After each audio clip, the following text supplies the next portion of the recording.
Blue sheet అన్న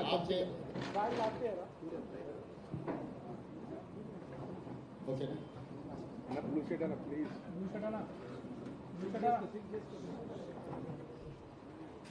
media మిత్రులకు నమస్కారం. ఈ పత్రికా సమావేశం ప్రధానంగా ప్రజాపాలన వచ్చి రేపటికి 100 రోజులు పూర్తి చేసుకోబోతున్నాం. ఈ 100 రోజులకు సంబంధించి ఈరోజు ఈ పత్రికా సమావేశంలో సహచార మంత్రివర్యులు పొన్నం ప్రభాకర్ గారు, సోదరిమణి మంత్రివర్యులు కొండా సురేఖ గారు, ప్రభుత్వ ప్రత్యేక సలహాదారు మొహమ్మద్ అలీ షబీర్ గారు, రాజ్యసభ సభ్యులు అనిల్ కుమార్ యాదవ్ గారు, శాసనసభ్యులు డాక్టర్ కవంపల్లి సత్యనారాయణ గారు, ముఖ్యమంత్రి ప్రత్యేక సలహాదారులు వేం నరేందర్ రెడ్డి గారు, మిత్రుడు ఏఐసిసి సెక్రటరీ సంపత్ కుమార్ గారు, డాక్టర్ రోహిన్ రెడ్డి ఖైరతాబాద్ అధ్యక్షులు ఈ పత్రికా సమావేశంలో పాల్గొనడం జరిగింది.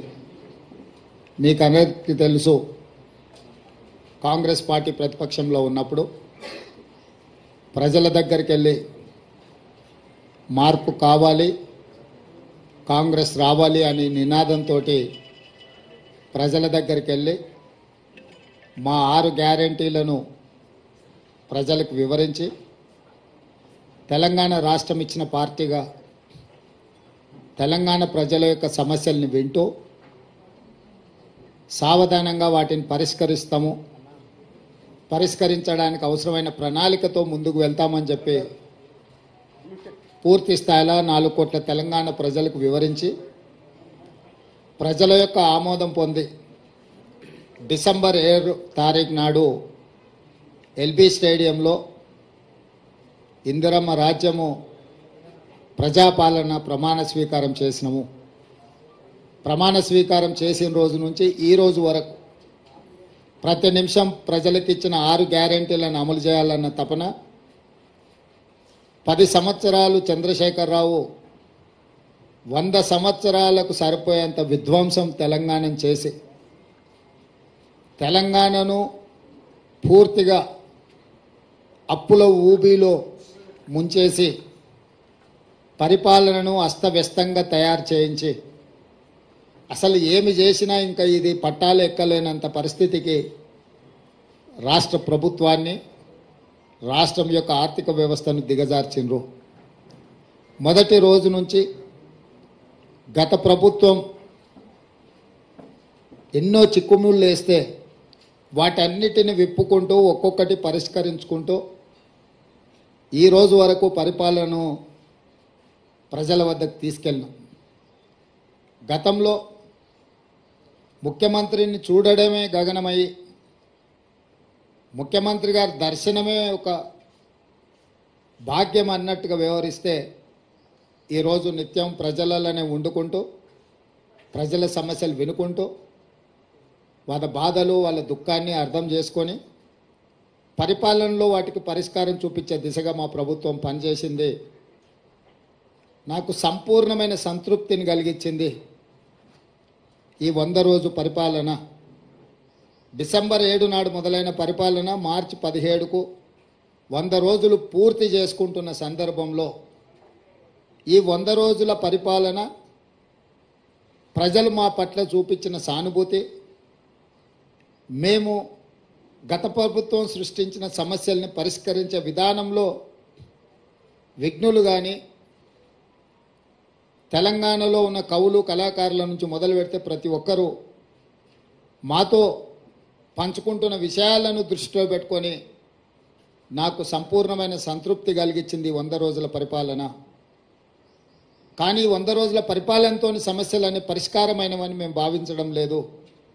ఇంకా బాధ్యతతో ఇచ్చిన 6 గ్యారెంటీలలో మిగిలిన హామీలను కూడా అమలు చేస్తూ రాష్ట్రంలో ఉన్న ఎన్నో అపరిష్కృతమైన సమస్యల్ని పరిష్కరించుకుంటూ ముందుకు వెళ్తూ అధికారం చేపట్టిన 48 గంటల్లోనే ఆర్టీసీ బస్సుల్లో ఆడబిడ్డలకు ఉచిత ప్రయాణము కల్పించి ఈ రోజుకు దాదాపుగా 26 కోట్ల మహిళలు ఉచితంగా బస్సు ప్రయాణాన్ని వినియోగించుకున్నారు.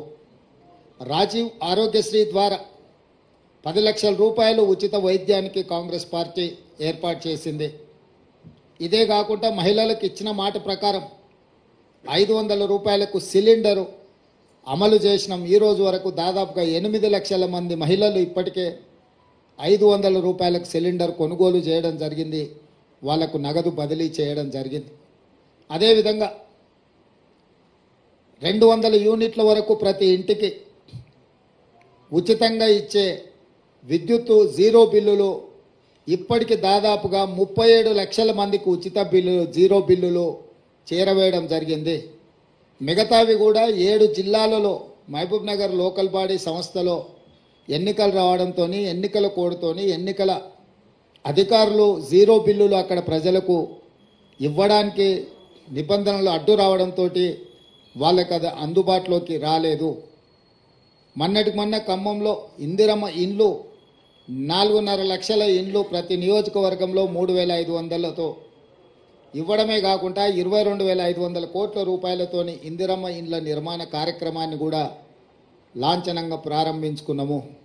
ఇదే కాకుండా 3 నెలల్లో 30,000 ఉద్యోగాలు పారామెడికల్ సిబ్బంది కావచ్చు, పోలీసు సిబ్బంది కావచ్చు, ఎక్సైజ్ సిబ్బంది కావచ్చు, ఫైర్ స్టేషన్కి సంబంధించిన వాళ్ళు కావచ్చు, గురుకుల టీచర్లు కావచ్చు, సింగరేణి ఉద్యోగులు కావచ్చు, రకరకాల శాఖలలో 30,000 ఉద్యోగాలు 3 నెలల్లోనే చేపట్టి ఒక చరిత్రను సృష్టించింది మా ప్రభుత్వము.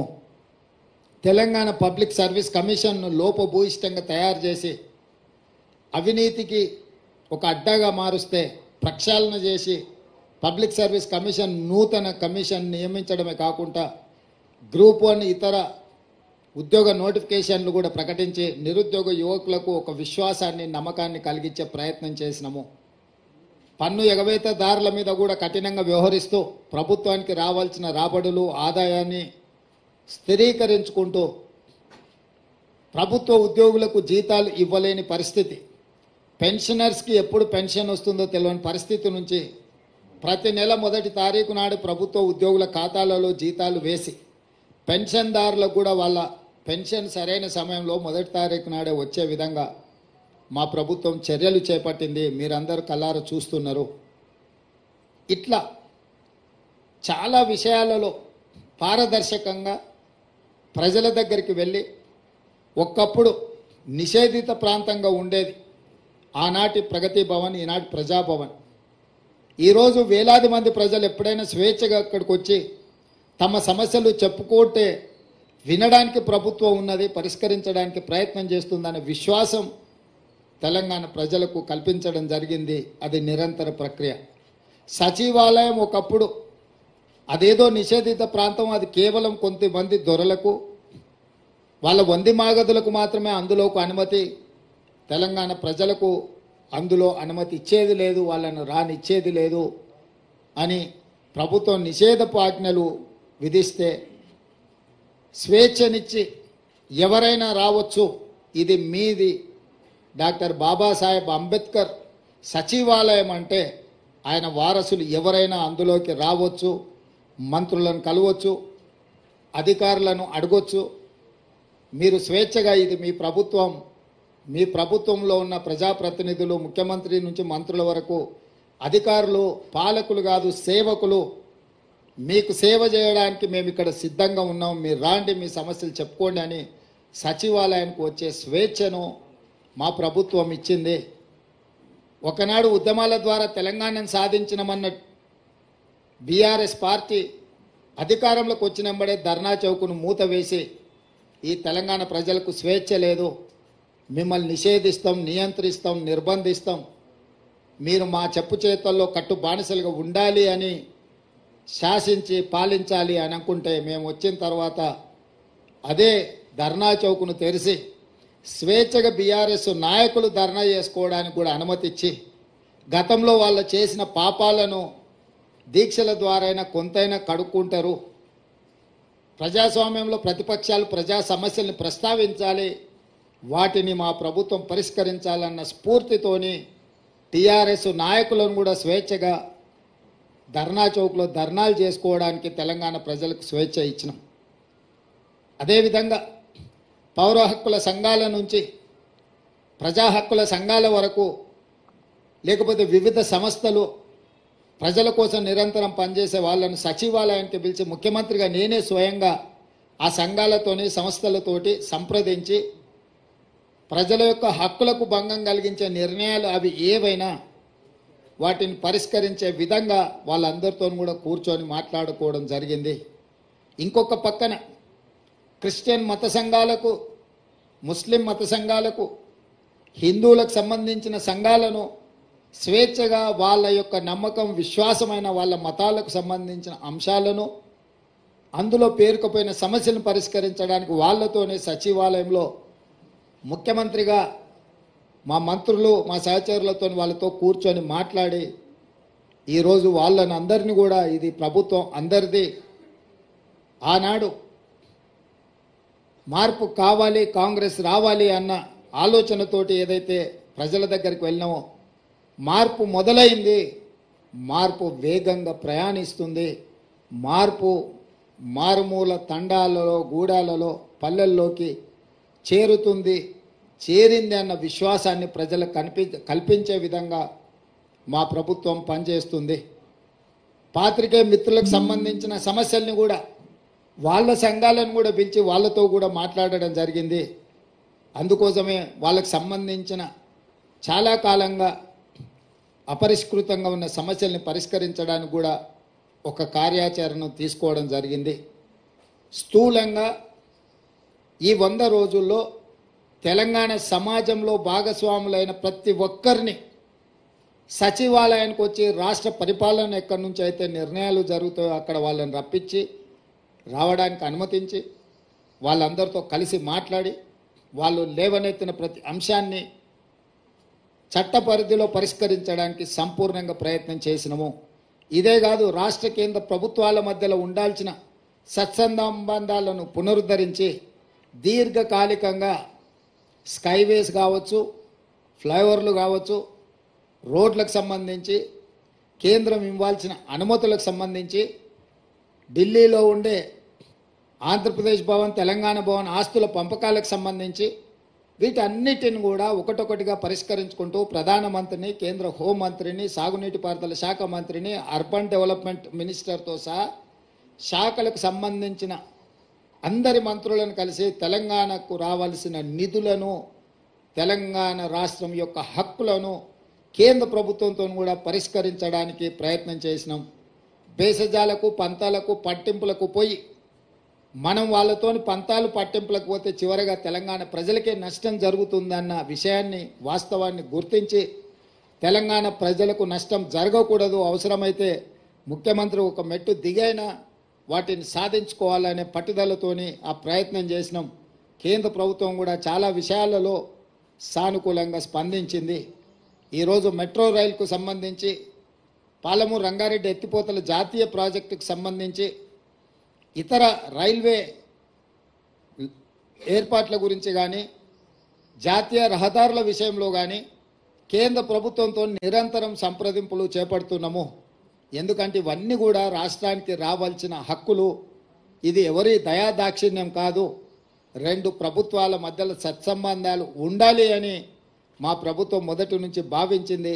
అందుకే రాజ్యాంగబద్ధంగా ఎన్నికైన ప్రభుత్వాలతో సరైన సత్సంబంధాలను నెలకొల్పడానికి కృషి చేస్తున్నాం.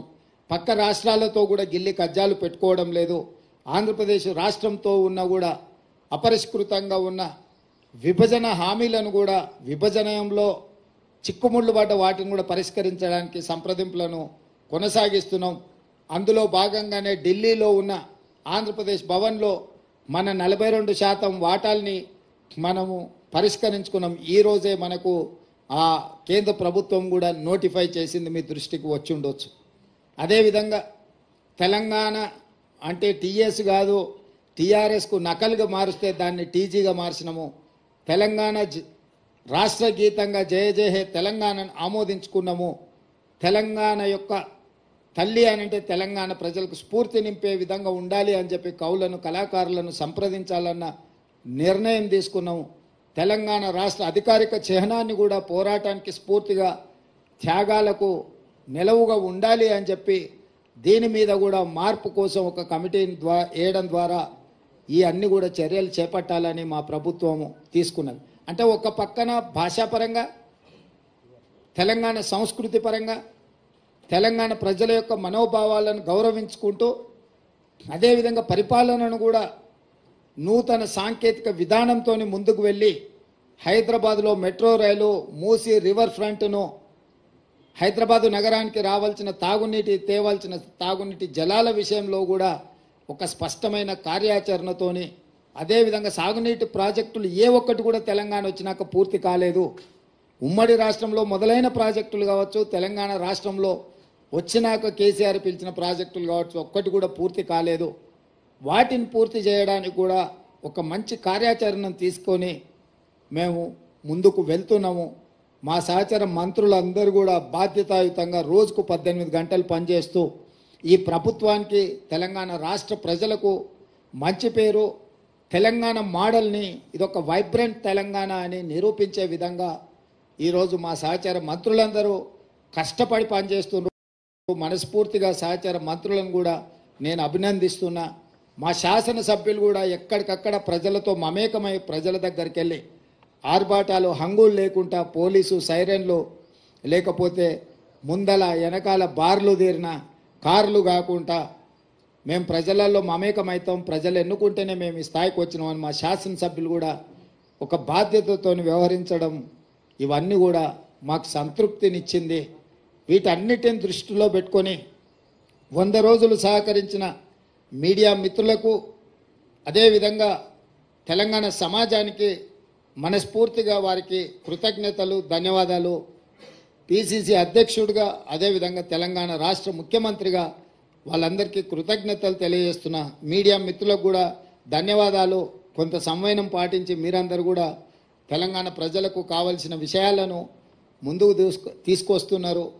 మీరు కూడా భవిష్యత్తులో ఇదే విధంగా సహకరించాలి.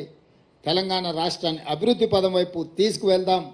10 సంవత్సరాల్లో జరిగిన నష్టాన్ని, వచ్చిన కష్టాన్ని మనం ఎదుర్కొని నిలబడి దేశం ముందు వైబ్రెంట్ తెలంగాణను మనం నిలబెడదాం. ఈ తెలంగాణకు ఒక మెగా మాస్టర్ ప్లాన్ తయారు చేస్తున్నాం, వైబ్రెంట్ తెలంగాణ 2050. దాంట్లో భాగంగా మీ అందరి సలహాలు, సూచనల కోసం ఎన్నికలు ముగిసిన వెంటనే సంప్రదింపుల ప్రక్రియ మొదలుపెట్టి ఒక మంచి ప్రణాళికను 2050 కోసం తెలంగాణ అభివృద్ధిని, తెలంగాణ సంక్షేమాన్ని ముందుకు తీసుకెళ్లడానికి మా ప్రభుత్వం వస్తుంది అని చెప్పి మీకు అందరికీ తెలియజేస్తున్నాను.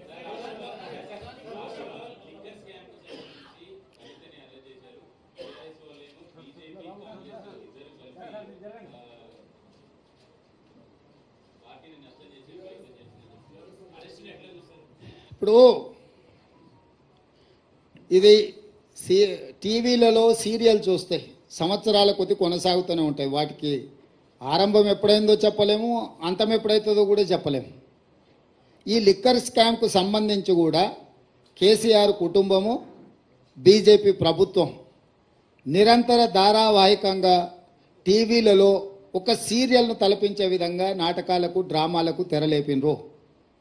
ఇన్ని సంవత్సరాల నుంచి కొనసాగుతున్న ఈ డ్రామా నిన్న అరెస్టు డ్రామాతో పతాక స్థాయికి వచ్చింది.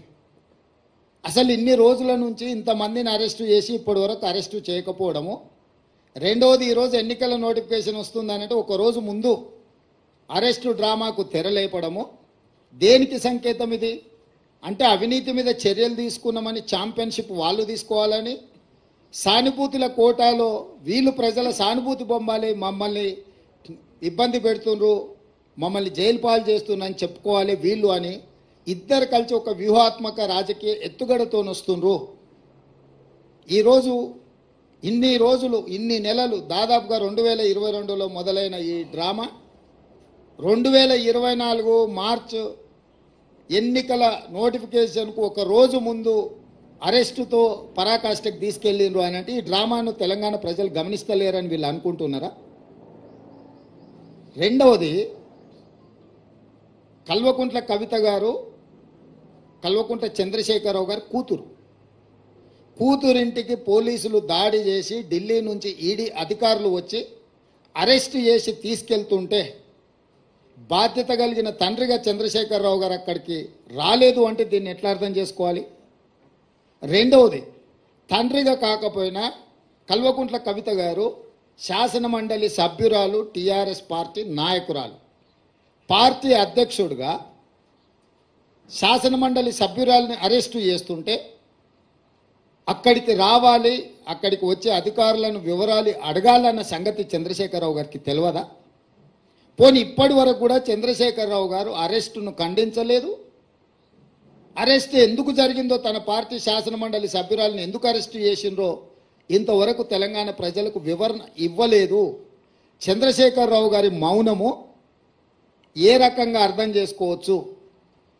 మూడో అంశము, గతంలో ఎప్పుడు కూడా మొదట ఈడీ వస్తారు, తర్వాత మోడీ వస్తారు అనుకునేటోళ్ళం. నిన్న మాత్రం ఈడీ మోడీ కలిసే వచ్చిరా తెలంగాణకు. అంటే అవినీతి పరుల మీద చర్యలు తీసుకుంటున్నామనే ఛాంపియన్షిప్లో మోడీ గారు కోట్లు పడాలి, అయ్యో పాపం ఆడపిల్లను అరెస్టు చేసిందనే సానుభూతితోని బీఆర్ఎస్ కోట్లు పడాలి. సర్వేలని 12 సీట్లు కాంగ్రెస్ గెలుస్తుంది అని కోడై కూస్తుంటే రాజకీయంగా కాంగ్రెస్ పార్టీని దెబ్బతీయడానికి ఈ రకమైన ఒక చీప్ పొలిటికల్ టాక్టిక్స్ ప్లే చేస్తున్నారు.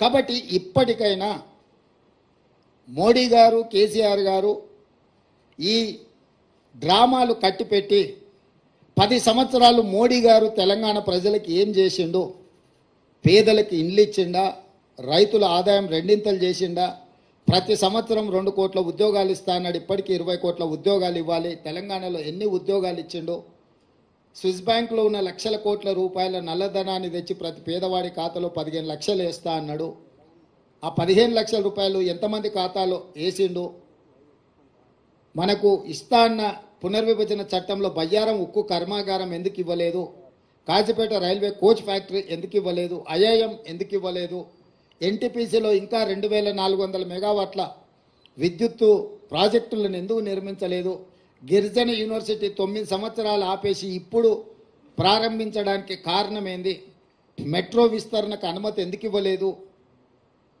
ఇట్లాంటి చాలా విషయాలలో బీజేపీకి సమాధానం చెప్పడానికి ఏమీ లేదు. కాబట్టి ఈరోజు ఈ అరెస్టులు, ఈ అవినీతికి వ్యతిరేకంగా మేము ఏదో చర్యలు తీసుకుంటున్నాం అన్నట్టుగా నాటకాలు ఆడుతున్నారు. ఈ నాటకాన్ని ప్రజలు గమనించాలి. మొన్న జరిగిన ఎన్నికల్లో మేము ఇచ్చిన మాట ప్రకారం ప్రజలకు అన్ని రకాలుగా సహాయంగా నిలబడి ఒక విశ్వాసాన్ని కల్పించి స్వేచ్ఛాపూరితమైన వాతావరణంలో పరిపాలన అందిస్తున్నాము. రాబోయే పార్లమెంట్ ఎన్నికల్లో కాంగ్రెస్ను దొంగ దెబ్బ తీయడానికి వీళ్ళిద్దరు కలిసి ఆడుతున్న నాటకము. ఒకవేళ ఇది నాటకం కాకపోయిన ఉంటే చంద్రశేఖరరావు గారు ఎందుకు ఇంతవరకు స్పందించలేదు? కూతురును అరెస్టు చేస్తే తండ్రిగానైనా స్పందించాలి. ఒకవేళ అలా స్పందించినప్పుడు శాసనమండలి సభ్యురాలను, పార్టీ సభ్యురాలని అరెస్టు చేస్తే పార్టీ అధ్యక్షుడిగైనా స్పందించాలి. 2 విషయాలలో వారు స్పందించలేదు, పత్రికా ప్రకటన విడుదల కూడా చెయ్యలేదు అని అంటే, నిన్న మోడీ గారు వచ్చిన వారు కూడా ఈ విషయాన్ని ఎక్కడ ప్రస్తావించలేదు. తెలంగాణ రాష్ట్ర పర్యటనలో మోడీ గారు ఉన్నప్పుడే నిన్న మధ్యాహ్నం 1:20 ఈడీ అధికారులు వచ్చారు. 5:20 కవిత గారిని అరెస్టు చేశారు. 7 గంటల తర్వాత ఢిల్లీకి తీసుకెళ్ళినట్టున్నారు. అంటే పూర్తి సమాచారం మోడీ గారికి ఉన్నది కదా. ప్రధానమంత్రిగా వారి పర్యటన ఉన్నప్పుడు ఈడీ అధికారులు, ఇన్కమ్ ట్యాక్స్ అధికారులు ఒక రాజకీయ పరమైన అంశంలో చర్యలు తీసుకుంటున్నంటే ఎందుకు మోడీ గారు నిన్న తన రోడ్ షోలో ప్రస్తావించలేదు? చంద్రశేఖరరావు గారు మౌనము, మోడీ గారి మౌనం వెనకాల ఉన్న వ్యూహం ఏంది? వీళ్ళు ఎందుకు వ్యూహాత్మకంగా వ్యవహరిస్తున్నారు? అరెస్టు నేను ఖండించలేదు చంద్రశేఖరరావు గారు, అరెస్టును మోడీ సమర్థించలేదు. అంటే దీని వెనకాల కాంగ్రెస్ను దొంగ దెబ్బతీయాలనే ఎత్తుగడ ఉంది. తెలంగాణ సమాజం అంతా దీన్ని గమనించాల్సిందిగా కాంగ్రెస్ పార్టీ విజ్ఞప్తి చేస్తుంది.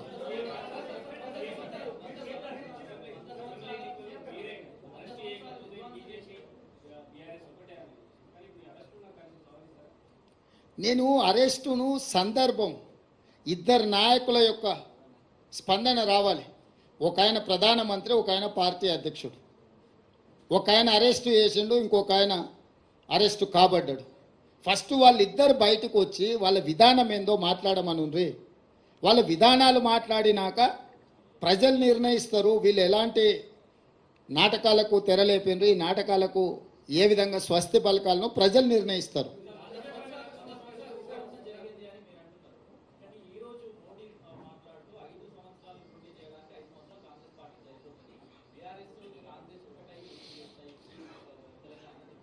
ఇప్పుడు నేనేమంటున్నానంటే 10 సంవత్సరాలు ప్రధానమంత్రిగా ఉన్న మోడీ గారు ఇట్లాంటి చౌకబారు ప్రకటనలు చేయడం వారి స్థాయికి తగదు. వారు 12-13 సంవత్సరాలు ముఖ్యమంత్రిగా ఉన్నారు, 10 సంవత్సరాలు ప్రధానమంత్రిగా ఉన్నారు. నరేంద్ర మోడీ గారు, మోడీ గారి మోడల్ అంటే ప్రజలకు ఏం చేసిండో వివరించి ఈ 10 సంవత్సరాల నా ప్రోగ్రెస్ రిపోర్ట్ ఇది, ఈ ప్రాతిపదికన మాకు ఓట్లు వేయండి అని తెలంగాణను అడగాలి.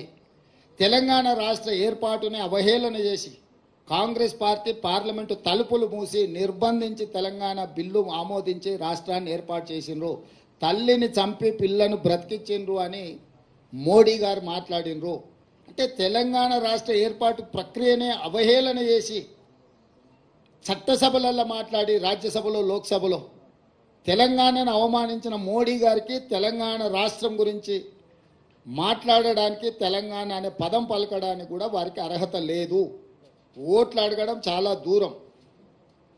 ఈరోజు బీజేపీ నాయకులు ఎవరైనా సరే 10 సంవత్సరాల అవినీతి మీద ఎందుకు చర్యలు తీసుకోలేదంటే సమాధానం లేదు.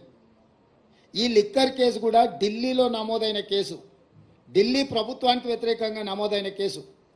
చాలామందిలో కల్వకుంట్ల కవిత గారు ఒకరు. కానీ తెలంగాణ రాష్ట్ర ప్రభుత్వం 10 సంవత్సరాల నుంచి పాల్పడ్డ అవినీతి మీద ఒక్క కేసు అయినా ఎందుకు నమోదు చేయలేదు? బీజేపీ నాయకులు ఈరోజు సమాధానం చెప్పగలరా?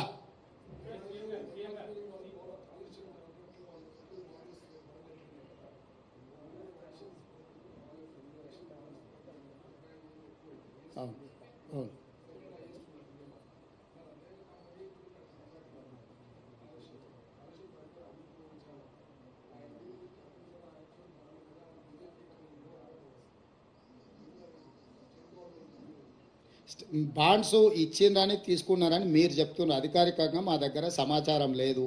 వాళ్ళ బాండ్స్ అదే కంపెనీ చాలా పేపర్లకు కూడా ఫుల్ పేజ్ ప్రకటనలు ఇచ్చిండ్రు. అది కూడా లంచంలో భాగమని కొన్ని ఆరోపణలు ఉన్నాయి. మీరేమి రాయొద్దు, వార్తలు రాయొద్దు, మీకు వ్యాపార ప్రకటనలు ఇస్తాం, ఆ రూపంలో మీకు కూడా కొంత వాటాలు పంచుతామని ఆ సంస్థ ఇట్లా చేసిందని కొంతమంది సివిల్ సొసైటీ వాళ్ళు వచ్చి మాకు ఫిర్యాదులు చేస్తున్నారు. ఈరోజు కాళేశ్వరంకి సంబంధించి జ్యుడిషియల్ ఎంక్వైరీ చేసినాం, 2 జడ్జిలను అపాయింట్ చేసినాం. ఒకటి విద్యుత్తు, 2 సాగునీటి. అదేవిధంగా ఎన్డీఎస్ఏ కూడా కంప్లీట్గా అథారిటీ ఇచ్చినాం. సాంకేతికపరమైన నిర్వహణలో, నిర్మాణంలో జరిగిన లోపాల మీద నివేదిక రావాలని. ఆ నివేదికలు వచ్చిన తర్వాత ప్రభుత్వం తదుపరి చర్యలు తీసుకుంటుంది. ఈ దేశము పట్టపగలు అర్ధరాత్రి పూట ముంబైలో AK-47 పెట్టి దేశ ప్రజల్ని కాల్చి చంపినా కూడా కసబును కూడా ఉరేయాలంటే ఒక చట్టబద్ధమైన విచారణ చేసిండ్రు. ఈ దేశంలో విచారణ చేయకుండా శిక్షలు విధించే విధానం లేదు. ఎవరైనా అట్లా చేస్తే తప్పిదం అవుతుంది. మేము ఆల్రెడీ ఎవరెవరి మీద ఏం చర్యలు తీసుకుంటున్నాము, ఏం విచారణకు ఆదేశించినాం మీకు వార్తలు వస్తూనే ఉన్నాయి, మీరు చూసే ఉంటారు. ఏదైనా కాంగ్రెస్ పార్టీ, మా ప్రభుత్వం కక్షా సాధింపు చర్యలకు పాల్పడదు. అదే సమయంలో అక్రమాలకు పాల్పడిన వాళ్ళని ఎవరిని మినహాయింపు ఇవ్వదు. చట్ట పరిధిలో విచారణ చేసి చర్యలు తీసుకుంటాము.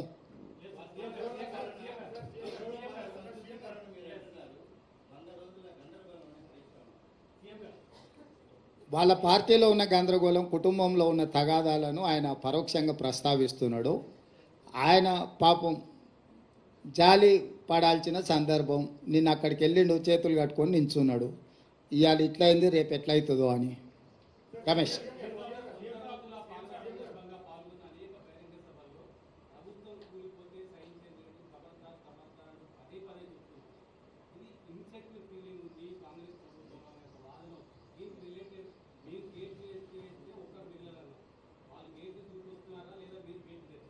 ఇప్పుడు నేను ప్రభుత్వం విషయంలో మొట్టమొదట బీఆర్ఎస్ నాయకులు ఇది 3 నెలలు కూడా మనుగడ సాధించారు, మేము పడగొడతామని బీఆర్ఎస్ వాళ్ళు చెప్పారు.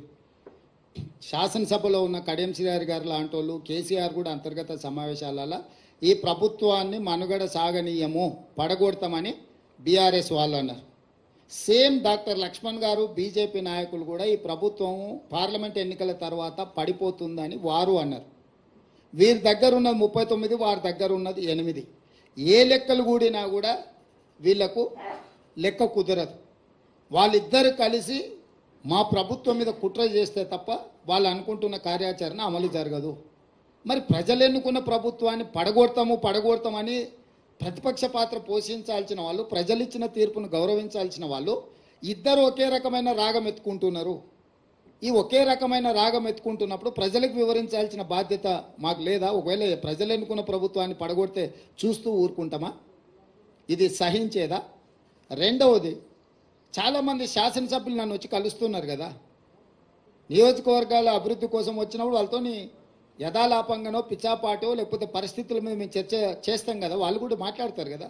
వాళ్ళు స్పష్టంగా చెప్తున్నారు, సార్ మా వాళ్ళు కూడా మనము బీజేపీ కలిసిపోతున్నాం, ఎన్నికల తర్వాత మన ప్రభుత్వం వచ్చేస్తుంది, మీరెవ్వరు చింతించకండి, మళ్ళీ మనదే అధికారం అని కొంతమందికి ఆల్రెడీ మంత్రి పదవులు కూడా హామీలు ఇచ్చేస్తున్నారు, వాళ్ళు చెప్తున్నారు అని వీళ్ళకు పైత్యం ముదిరింది సార్. అట్లాంటి పరిస్థితి ఏదైనా వస్తే మేమంతా సిద్ధంగా ఉన్నాం ఈ ప్రభుత్వాన్ని నిలబెట్టడానికి. ఇన్నాళ్లకు ముఖ్యమంత్రి శాసనసభ్యులను కలిసి నియోజకవర్గ సమస్యలు వింటున్నాడు. మేము అందులో ఉన్న 10 ఏళ్ళలో మేము ఎన్నడూ చూసిందే లేదు సార్, నువ్వు టీవీలలో తప్ప మా బాధ మా గోడు విన్నదే లేదు. ఈ మాత్రం స్వేచ్ఛ ఉంటే స్వేచ్ఛ ఉన్న ప్రభుత్వాన్ని మళ్ళీ వదులుకొని నిర్బంధాలు తెచ్చుకుంటామా సార్? నువ్వు ఎప్పుడు చెప్తే అప్పుడు వచ్చి మీకు అండగా నిలబడతాను సార్, మీ పక్కన నిలబడతావు, నువ్వు ఎట్లా చెప్తే అట్లా అని ఎమ్మెల్యేలు నాకు చెప్తున్నారు కదా. నేను అందుకే చెప్పిన, నిజంగానే ఆ పరిస్థితి ఉత్పన్నమైతే ఒక్కసారిగా మేము నిర్ణయించుకుంటే ఇక ఆ 3 4 తప్ప 5వ మనిషి వాళ్ళకి మిగిలడు. కాబట్టి ఇప్పటికైనా ఇట్లాంటి అతి తెలివితేటలు ఇంకా మానేయాలి. మేము ప్రజలు ఇచ్చిన తీర్పును గౌరవించి ఒక మంచి పరిపాలన అందించాలని పాలన మీద మాత్రమే దృష్టి పెట్టినము. పార్టీ ఫిరాయింపులను కానీ కక్ష సాధింపులను కానీ మేము చేపట్టాలని అనుకోలేదు. అందుకే వచ్చిన మొదటి రోజు నుంచి రోజుకు 18 గంటలు మేము, మా మంత్రులు, మా ఎమ్మెల్యేలు ప్రజలకు అందుబాటులో ఉండి ఒక మంచి పరిపాలన, తెలంగాణ మోడల్, వైబ్రెంట్ తెలంగాణ దేశ ప్రజలకు చూపించాలనే ప్రయత్నం చేస్తున్నాము. కానీ ఒకవేళ ప్రభుత్వాన్ని పడగొట్టే పోటీ వాళ్ళు పెట్టిండ్రు అనుకో, దాన్ని నిలబెట్టే ప్రయత్నం కూడా మేము చేస్తాం కదా. కాపాడే ప్రయత్నం కొంతమంది చేస్తారు, ఎదుర్కొనే ప్రయత్నం మేము చేస్తాం. దీన్ని నిలబెట్టి వాళ్ళకు గుణపాఠం చెప్పేవాళ్ళు వాళ్ళు ఉంటారు. సో వాళ్ళు కోరుకుంటే నేను ముందు నుంచి ఎప్పుడు కూడా నేను మీకు చెప్తాను, ఏ దానికైనా నేను సిద్ధం. కాకపోతే మొదట వాళ్ళు కోరుకోవాలి ఏందనేది. నేను ప్రజలు ఇచ్చిన తీర్పును గౌరవించి చిత్తశుద్ధితోని పరిపాలనను ముందుకు తీసుకెళ్తున్నా. నన్ను నా పని చేయనిస్తే ప్రతిపక్షాలుగా మీ పని మీరు చేసుకోవచ్చు. నాకేదో కాళ్ళలో కట్టబెట్టాలి, ఈ ప్రభుత్వాన్ని పడగొట్టాలనుకుంటే 10 ఏళ్ళు ప్రతిపక్షంలో మిమ్మల్ని దించుతామని చెప్పినాం, దించి చూపించినాం. ఇప్పుడు కూడా మీ ద్వారా స్పష్టంగా చెప్తున్నా, పడగొట్టాలన్న ఆలోచన మీరు చేస్తే మీరు నిద్ర లేచే లోపల మీ పక్కన ఎవడూ ఉండరు, మీరు తొడుక్కున్న బట్టలు కూడా ఉండవు. లేదు చూసుకుంటే ఎమ్మెల్యేల సంగతి చాలా దూరము. అట్లా ఒకవేళ వాళ్ళు కోరుకుంటే నాకు ఏమీ అభ్యంతరం లేదు. మీరు తారీఖు చెప్పండి, పడగొట్టేది ఏందో చెప్పండి, దాని పరిణామాలు ఏందో నేను చెప్తా. తారీఖు నిర్ణయించుకోమని చెప్తున్నాను నేను. ఒకవేళ ఈ ప్రభుత్వాన్ని పడగొడతాము అని మీరు బింకాల కోసం పొంకనాల కోసం మాట్లాడుకుంటే నాకేం అభ్యంతరం లేదు. ఎందుకంటే పొంకనాల పోసిగానికి 3 ఎడ్లు 36 దొడ్లు అని వెనకడికి పెద్దోళ్ళు చెప్పారు. పొంకనాల కోసం అయితే నాకు అభ్యంతరం ఏం లేదు. కానీ ఇట్లేదన్నా వ్యవహారం చేస్తే మాత్రం దానికి తగ్గ ప్రణాళిక మా దగ్గర సిద్ధంగా ఉన్నది. ఎవరేం మా మిత్రులు ఈ ఒక మంచి ప్రభుత్వం పడిపోతుందేమో అని ఎవరు ఆందోళన చెందాలి పని లేదు. 10 సంవత్సరాలు మా ప్రభుత్వం ఉంటుంది. 94 నుంచి 2004 10 సంవత్సరాలు టీడీపీ ఉన్నది. 2004 నుంచి 2014 వరకు కాంగ్రెస్ అధికారంలోని, 2014 నుంచి 2023 వరకు బీఆర్ఎస్ అధికారంలో ఉన్నది. 2023 నుంచి 2034 వరకు 10.5 సంవత్సరాలు మేము అధికారంలో ఉంటాము.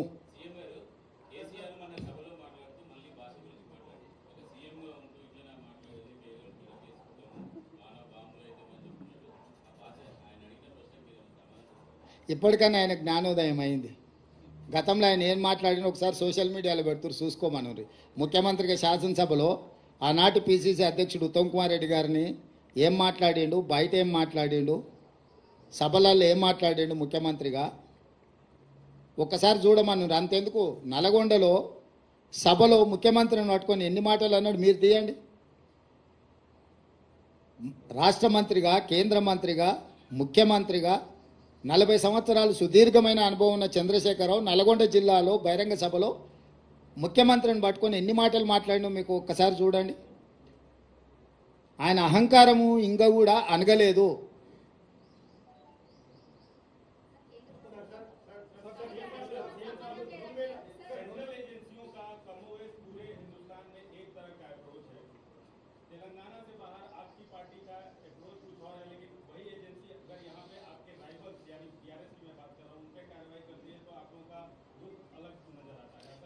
हमारा लुक कहीं पर भी अलग नजर नहीं आया. हम लोग हमेशा एक ही बात बोलते, आपको क्या चाहिए, आइस और नाइस. आइस का मतलब income tax, CBI, ED. Nice का मतलब narcotics, income tax, CBI, ED. तो मोदी जी का फ्रंटल ऑर्गेनाइजेशन से ये फ्रंटल ऑर्गेनाइजेशंस को जब जब चुनाव आएंगे तब तब वो फ्रंटल ऑर्गेनाइजेशन को इस्तेमाल करने के लिए कोशिश कर रहे. इससे पहले ईडी पहले आते थे, बाद में मोदी जी. कल अचानक तेलंगाना में ईडी और मोदी दोनों मिलके एक साथ साथ में आ गए. तो ये केस का मामला तेलंगाना से कोई लेना देना नहीं है. दिल्ली से ये केस जुड़ा हुआ है.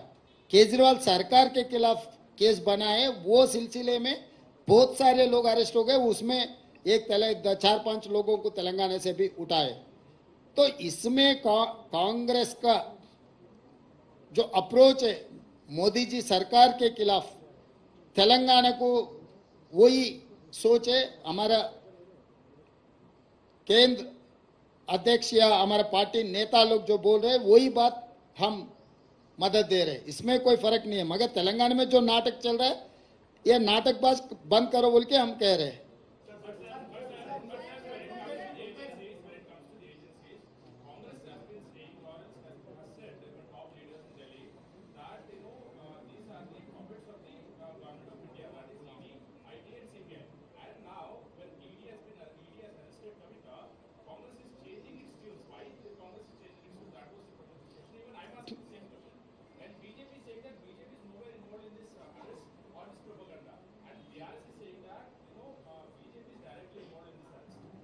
See, I don't change my stand. Still I am supporting my party stand. Here in tunes of Modi only they are playing. Just one day before the notification they have arrested Kavita for political benefit for BRS and BJP. They are acting like their frontal organization. So still my statement is same. I don't change my stand. This arrest also part of the politics influenced by Narendra Modi ji.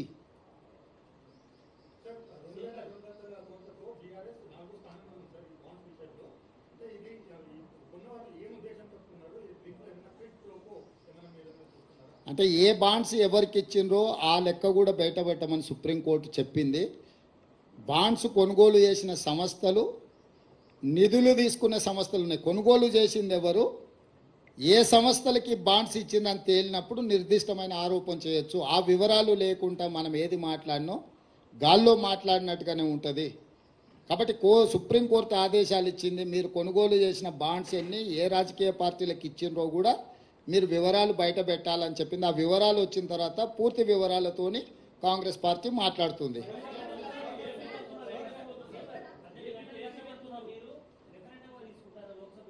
ఏందేంది? Yes, డెఫినెట్గా నేనే ప్రకటించిన రాబోయే parliament ఎన్నికలు మేము రెఫరెండంగా భావిస్తున్నాం. మా పనితనాన్ని 100 రోజుల పరిపాలన దృష్టిలో పెట్టుకొని ప్రజల్ని ఓటేయమని మేము విజ్ఞప్తి చేస్తున్నాము. ప్రజలకు మేము స్పష్టంగా చెప్పినాము, మేము నిర్దిష్టమైన హామీలు ఇచ్చినాము, వాటిని తప్పకుండా అమలు చేస్తాము. మా పరిపాలనను కొలబద్దగా పెట్టుకొని మీరు ఓటేయండి అని చెప్తున్నాం. 10 ఏళ్ల మోడీ పరిపాలన, 10 ఏళ్ల కేసీఆర్ పరిపాలన, 100 రోజుల మా పరిపాలన మీ కళ్ళ ముందు ఉంది. ఈ మూడింటిని విశ్లేషించి మూడింటిని దృష్టిలో పెట్టుకొని ప్రజల్ని ఓటేయండి, ఇది మా ప్రభుత్వానికి రెఫరెండమే.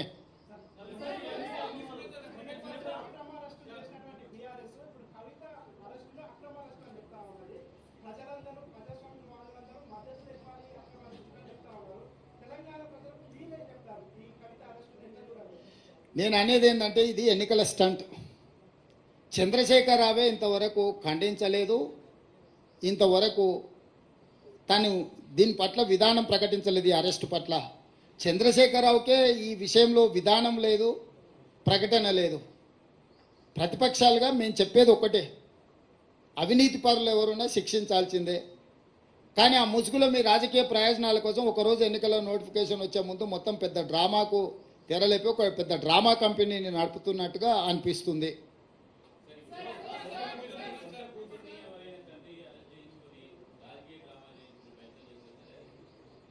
చారి గారు, తండ్రిగా కూతురుని అరెస్ట్ చేస్తుంటే రావాల్సిన బాధ్యత లేదా?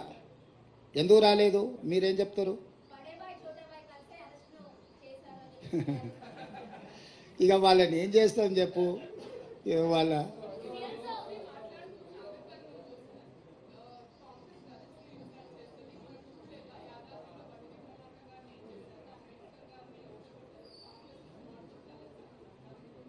ఈ దేశానికి రాష్ట్రపతిని చేసింది దళితులను కాంగ్రెస్ పార్టీ, వివిధ రాష్ట్రాలలో ముఖ్యమంత్రులను చేసింది కాంగ్రెస్ పార్టీ, ఇక్కడ సిఎల్పి లీడర్గా దళితుని చేసింది కాంగ్రెస్ పార్టీ. ఇవన్నీ పక్కన పెడితే కాంగ్రెస్ పార్టీ అధ్యక్షుడు దళితుడు.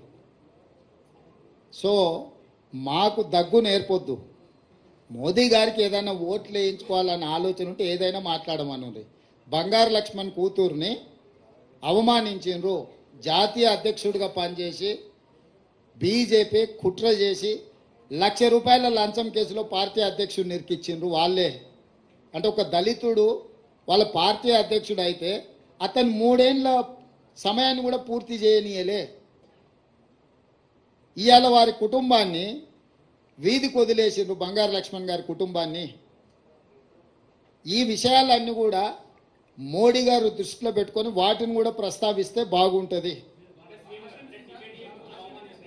టికెట్ కాదు, గౌరవం అన్న నేను. గౌరవం వేరు, టికెట్ వేరు. టికెట్లు పరిస్థితులు పరిణామాలను బట్టి టికెట్లు ఇస్తారు. టికెట్లకు కొలబద్దలేదు.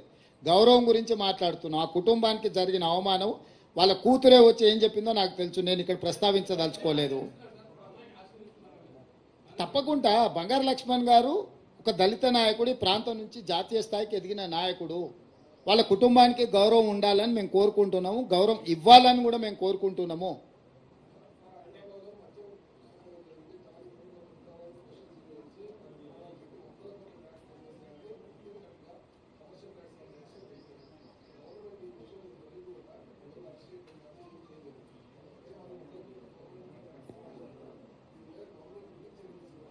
శ్రీనివాస్ ఏదో కంకణం కట్టుకొని జేబులో కాగితం పెట్టుకునే వచ్చినట్టున్నాడు చూస్తుంటే. ఏది కూడా అసలు ఆ రేట్ చేసింది మేమే కదా, మా ప్రభుత్వమే కదా. 100 కోట్ల అవినీతి జరిగిందని తేల్చింది మేమే కదా. లెక్కలు తేలకుంటే కనిపించిన వాళ్ళ అరెస్ట్ చేసుకుంటూ పోతాం. అంటే ఇప్పుడు ఉన్న వాళ్ళని అరెస్ట్ చేసి పాత వాళ్ళని ఇడిచిపెట్టమనే మన ఎజెండా ఉందా నీ దగ్గర? దీని మొత్తం ఆఖరి వరకు లబ్ధిదారుడు కూడా వాని వెనకాల ఉన్నాము, తీగ పట్టుకున్నాము. డొంకంతా కదలాలి, డొంకను మొత్తం కదిలిస్తాం. దాని వెనకాల ఉన్న దొరల్ని నువ్వేమైనా కాపాడి ఇప్పుడు బినామీలను అనామకులను పెట్టి వాళ్ళని అరెస్ట్ చేస్తే అయిపోద్దని అనుకుంటున్నావు. అట్లా లేదు, లోతుకెళ్ళి. आप ये बोल रहे हैं कि दलित और कई सारे जो माइनॉरिटीज है उनके लिए हम लोग एक स्पेशल रिजर्वेशन देंगे एक तरफ, दूसरी तरफ होम मिनिस्ट्री सीए लेके आने के लिए एक इम्प्लीमेंटेशन बात की है। तेलंगाना गवर्नमेंट का स्टैंड क्या है? कल ही दिखाया था मैं, आप नहीं आए शायद इफ्तार में। हम साफ साफ कह दिए सिटीजन अमेंडमेंट एक्ट से लेकर 4% रिजर्वेशन फॉर माइनॉरिटीज जो निकालने के लिए, दबाने के लिए जो भारतीय जनता पार्टी कोशिश करे, सख्त हम लोग उनके खिलाफ है, हम लड़ेंगे। इस चुनाव में भारतीय जनता पार्टी को हरा देके ऐसे मामलों में देश को कतरा पहचाने का लाने के लिए कोशिश किए तो हम खामोश नहीं बैठते। ये देश को आज़ादी दिलाए सो पार्टी कांग्रेस है।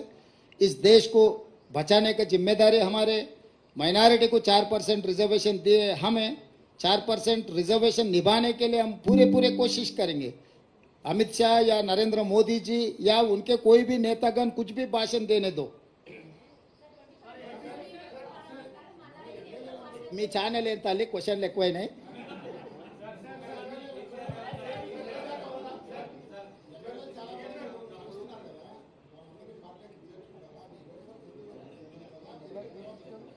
ఇక మీరు చూస్తుండండి, అన్ని ముందే చెప్తే మళ్ళీ మీరు ప్రెస్ మీట్ కూడా రారు. మీకు కూడా ఆసక్తి ఉండాలి కదా. ఏం Ravinder,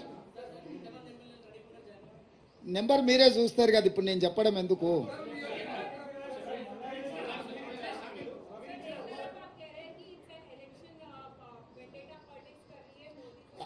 I have not said vendetta politics. I have said stunt, drama.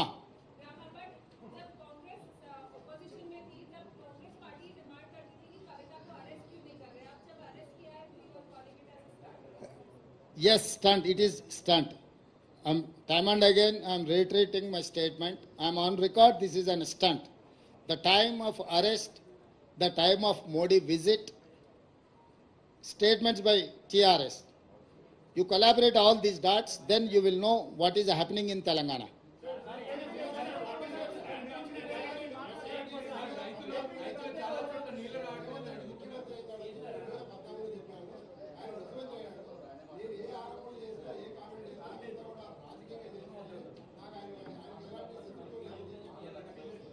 ఎట్లా మల్లారెడ్డి స్టేట్మెంట్గా చూస్తా. అది ఇచ్చింది మల్లారెడ్డి గారి స్టేట్మెంట్, మల్లారెడ్డి గారి స్టేట్మెంట్ లాగానే చూస్తా. నిజమే, సమస్యలు ఉన్నాయి. గత ప్రభుత్వం చేసిన పాపాలు ఇంకా అవి ముందుకు జరుగుతూనే ఉన్నాయి. అందుకే నిర్దిష్టమైన ప్రణాళికతో ముందుకు వెళ్తున్నాము. ఆ పార్టీ ఎలాంటి ముందస్తు ప్రణాళిక లేకుండా అడ్డగోలుగా వ్యవహరించడంతో కొన్ని సమస్యలు ఉత్పన్నమవుతున్నాయి. ఆ సమస్యలన్నిటిని కూడా పరిష్కరించే ప్రయత్నం చేస్తాం. ధన్యవాదాలు.